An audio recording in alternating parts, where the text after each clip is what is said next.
श्रीं च विद्महे ह्रीं च धीमहि तन्नो लक्ष्मीः विष्णु प्रचोदयात्। ॐ लक्ष्मीनारायणाभ्यां नमः।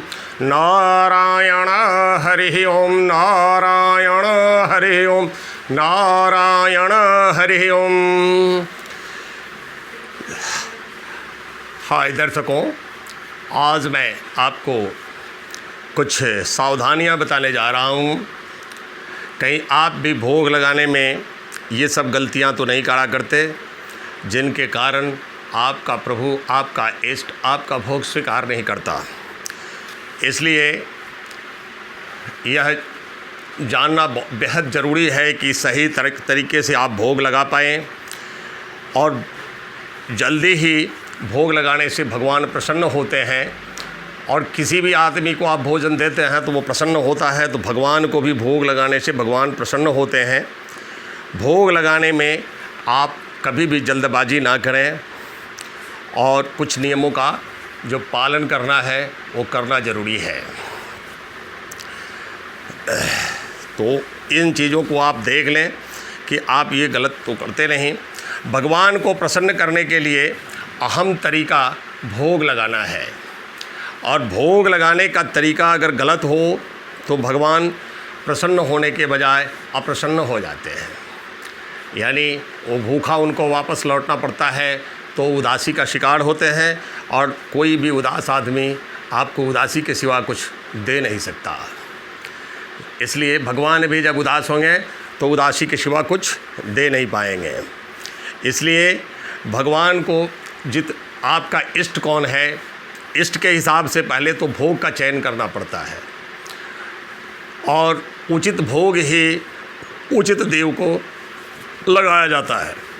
वैसे सर्वश्रेष्ठ भोग है 5 बतासे, 5 किशमिश, और आपको 1 जोड़ा इलायची, 1 जोड़ा लौंग। ये स्टैंडर्ड है, ये आप किसी भी देवी देवता को ये भोग लगा सकते हैं। लेकिन जब आप नारायण की पूजन कर रहे हैं तो वहाँ बड़ी विचित्र स्थिति है कि नारायण की पूजन कर रहे हैं तो वहाँ तुलसी दल के बिना उनका भोग नहीं लगता। लक्ष्मी का पूजन कर रहे हैं तो वहाँ तुलसी दल को अगर भोग में लगा दिए तो माता उस भोग को ही अस्वीकार कर देती है। दुर्गा जी का भोग लगा रहे हैं, शिव जी का भोग लगा रहे हैं, गणेश जी का भोग लगा रहे हैं, तो वहाँ तुलसी दल डालते ही वो भोग अस्वीकार्य हो जाता है। इसलिए भोग लगाने में विशेष ध्यान रखना ज़रूरी है। और कुछ जो हमारे ज्ञान के अंदर है उन सब सावधानियों को अगर आप अपनाते हैं तो आपको भोग लगाने पर भगवान अत्यंत शीघ्र प्रसन्न होते हैं। उसमें सबसे पहला है इष्ट, चाहे आपका कोई भी हो, फ़र्क नहीं पड़ता, क्योंकि सभी देवी देवतागण एक ही हैं। वो ना कभी बटे थे ना बटने वाले हैं। इसलिए शुद्ध देसी घी का ही भोग लगाएं।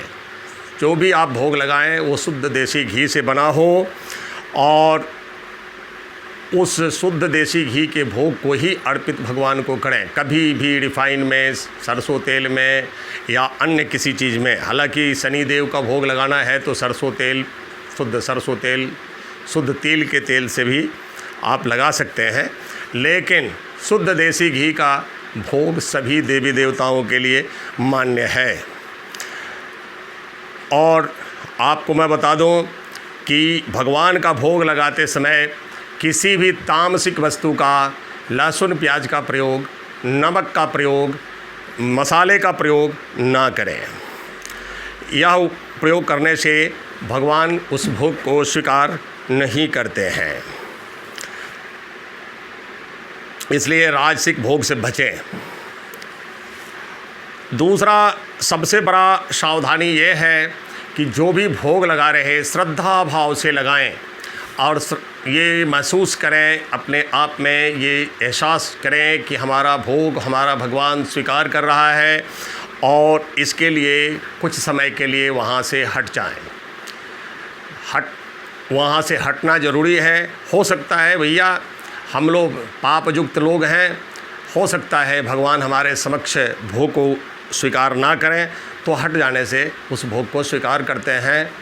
और नेक्स्ट थिंग है, कुछ लोग भोग लगाकर पूरे दिन छोड़ देते हैं। यह भी गलत है, बिल्कुल गलत है, सर्वथा त्याज्य है। भोग लगाने के बाद में आपको तकरीबन आधे घंटे के अंदर ही भोग को हटा लेना चाहिए। और कुछ लोग ऐसे भी होते हैं कि पूजा करें और तुरंत भोग उठा कर चल दिए। यह भी भगवान की प्रसन्नता के खिलाफ है। आप कम से कम थोड़ा देर वक्त तो दीजिए भगवान को भोग लगाने का, और आप उस भोग को हटा करके तब ले आवें जब कम से कम आप वहाँ से आपके हटे हुए 15-20 मिनट हो जाए, तभी आप भोग को वहाँ से हटाएं। और भगवान को लगाया हुआ भोग अकेले बैठकर नहीं खाना चाहिए, उसे वितरित करें, पूरे परिवार में वितरित करें। अकेले खाते हैं तो यह अपराध है, और आप स्वयं ग्रहण नहीं करते हैं तो यह भी अपराध है।